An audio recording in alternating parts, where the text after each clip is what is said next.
Dinas Pemberdayaan Perempuan dan Perlindungan Anak atau PPPA Mesuji telah mendata sejak Januari sampai Mei 2025.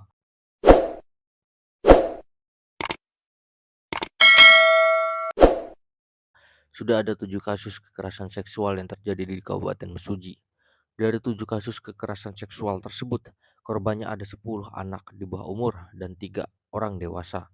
Hal tersebut dikatakan oleh Kepala Dinas PPPA Mesuji Sri Puji Hasibuan saat dikonfirmasi pada Senin 26 Mei 2025. Sri Puji menuturkan terkait jumlah kasus tersebut masih belum ada peningkatan jika dibandingkan pada tahun lalu. Pasalnya, penghitungan jumlah kasus tersebut masih dalam pertengahan tahun, tetapi tidak menutup kemungkinan jumlahnya akan naik jika ditotal per tahunnya. Sebab, kata dia, ada kecenderungan jumlahnya naik pada akhir tahun nanti, sebab per saat ini saja jumlahnya sudah cukup banyak. Meskipun begitu, yang perlu disikapi adalah dengan terbukanya kasus ini juga memberikan arti yang positif. Sebab dengan terbukanya kasus ini ke publik, artinya korban dan keluarganya punya keberanian untuk melaporkan kasus ini. Karena memang banyak sekali korban yang merasa malu untuk melaporkan kasus asusila. Hingganya akan tetap ada korban yang membiarkan saja kasus tersebut. Ia pun menyebut dalam kasus asusila sebenarnya bukan hanya dari pihak keluarga dan korban saja yang bisa melaporkannya untuk terus menindaklanjuti kasus asusila. Menurutnya bagi masyarakat umum juga bisa, tetapi akan banyak kendala mengenai alat bukti yang ada karena keterangan korban akan sulit didapat. Ya, sepanjang 2025 sampai dengan pertengahan Mei sekarang em, sudah terjadi 7 kasus kekerasan seksual dengan korbannya 10 anak dan 3 orang dewasa. Nah, kemudian dibandingkan tahun 2024, bagaimana trennya? Ya, berat menyampaikannya, tapi harus disampaikan kekhawatiran kami tren kasus itu meningkat.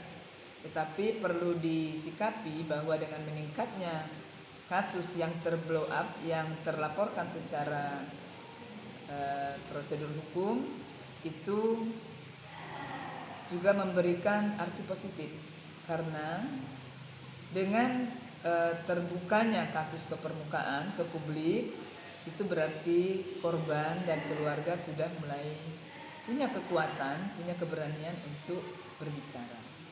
Nah, apa yang kita lihat selama ini bahwa banyak sekali korban dan keluarganya yang merasa malu, merasa aib, sehingga ya sudah, itu kasus diabaikan saja, dilupakan saja.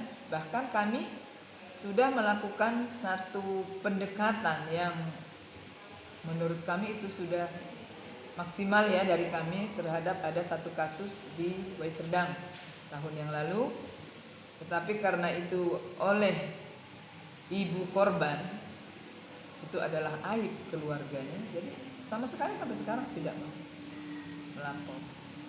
Walaupun di dalam pasal 19, kalau nggak salah pasal 19 Undang-Undang TPKS, itu dinyatakan sebenarnya, bukan 19, kayaknya 23, pasal 23, itu dinyatakan bahwa masyarakat atau siapapun juga boleh melaporkan, menjadi pelapor atas kasus kekerasan seksual anak.